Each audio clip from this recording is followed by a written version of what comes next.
मोठी स्वप्न बघा आणि ती स्वप्न मी त्याला म्हणत नाही की तुम्ही झोपलेल्या डोळे बंद असताना गाढ झोपेत पाहिलेली, तर डोळे उघडे ठेवून जी काही स्वप्न तुम्ही बघता आहात ती स्वप्न पूर्ण करण्यासाठी, प्रत्यक्षात आणण्यासाठी तुम्हाला जे काही प्रयत्न करायचे आहे ते तुम्ही करा.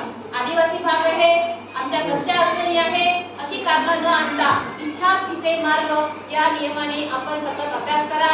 माझ्या संपर्कात राहा. काही अडीअडचणी आल्यास मी नक्कीच तुम्हाला मदत करेन. त्याचबरोबर अजून एक तुम्हाला मी जे वर्षभर सांगत आलेली आहे ते म्हणजे शिस्त बाळगा, वेळेवर शाळेत या, रेग्युलर शाळेत या आणि महत्त्वाचं म्हणजे कोणत्याही व्यसनाच्या आहारी जाऊ नका.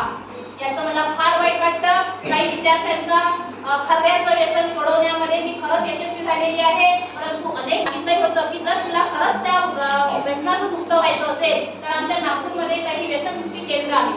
त्या ठिकाणी मी तुला जाऊन ऍडमिशन करून देते आणि तुला त्याच्यातून निघण्यासाठी जे समुपदेशन आहे त्याचा सल्ला घेऊन देण्यासाठी तुला मदत